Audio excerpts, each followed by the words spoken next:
Ma'am आप शिक्षा कर्मी थी और ग्रेड 3 जॉब था आपका, वहां से आप डीवाईएसपी बनी, तो कैसा रहा ये जर्नी आपका?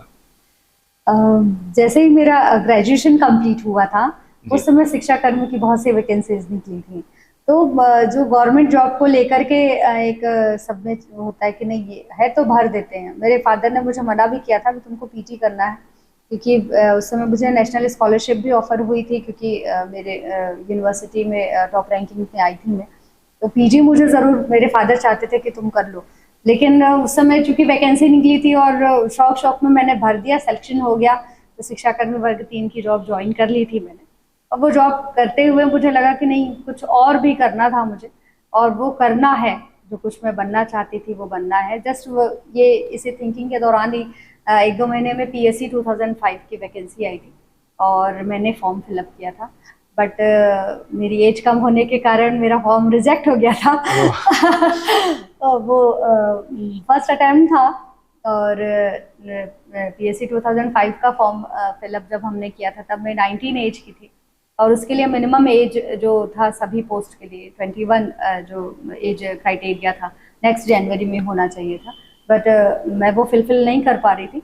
लेकिन उसमें एक मेरा फॉर्म रिजेक्शन आ गया था। लेकिन उसी समय हमने ये फॉर्म में देखा था कि डीवाईएसपी के लिए मिनिमम एज 20 है, जो नेक्स्ट जनवरी में होना चाहिए। तो वो मैं उसके लिए एलिजिबल थी। तो उस चीज़ को लेकर के हमको एग्ज़ाम के ही 2-3 दिन पहले, जहाँ लोगों का एडमिट कार्ड आ रहा था, वहाँ मेरा फॉर्म रिजेक्ट होने का लेटर आया था। तो वहाँ जा कर के एग्ज़ाम के जस्ट 2 दिन पहले हमको जो है एग्ज़ाम कंट्रोलर के पास जा कर के पीएससी ऑफिस में एप्लीकेशन देना पड़ा। बाद में हमको जो है अलग से एडमिट कार्ड दिया गया और फिर हमने प्रीलिम एग्ज़ाम दिलाया। और वहाँ एग्ज़ाम दिलाने के दौरान भी, जिस दिन प्री का एग्ज़ाम था, हमको बैठने नहीं दिया गया था, क्योंकि आपका रोल नंबर ही नहीं है सेंटर में। अच्छा। फिर चूंकि बाद में वो 1-2 दिन पहले ही एडमिट कार्ड रिलीज हुआ था, तो वो वेरीफाई करने के बाद लेट से हमको बैठने की अनुमति मिली, वहाँ हम बैठे। और बाद में फिर सारे प्री मेंस और इंटरव्यू हुआ। उस दौरान भी कुछ समस्याएं अलग अलग, कुछ हेल्थ इश्यूज भी आए थे। और वो सब करने के बाद जब सिलेक्शन हुआ तो फाइनली वो एक सच में बहुत प्लीजेंट टाइम था। और वो लग रहा था कि जैसे जब हम एग्ज़ाम दिला रहे थे, उस समय चूंकि 380 लोगों की पोस्ट निकली हुई थी और डीएसपी की केवल 44 पोस्ट थी, उसमें भी रिजर्वेशन वगैरह हटा करके केवल 20 पोस्ट थी जो जिसके लिए मैं फाइट कर रही थी। तो ये लगता था, हमेशा इस चीज़ का डर होता था कि अरे सभी के पास तो इतनी सारे पोस्ट हैं, मैं तो सिर्फ एक पोस्ट के लिए फाइट कर रही हूँ, उसमें भी इतने कम वैकेंसी है।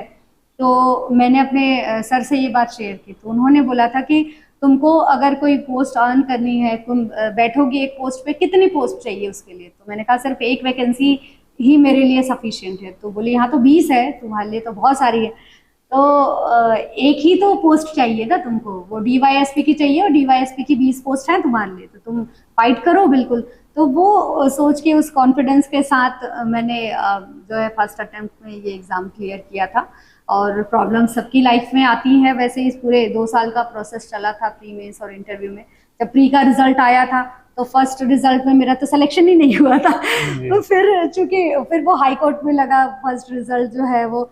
फिर बाद में रीचेकिंग हुई पेपर्स की, और अगेन रिजल्ट आया, तो कुछ लोग ऐड हुए थे उसमें। तो उस दौरान मैं भी उस सेकंड रिजल्ट में ऐड हुई थी।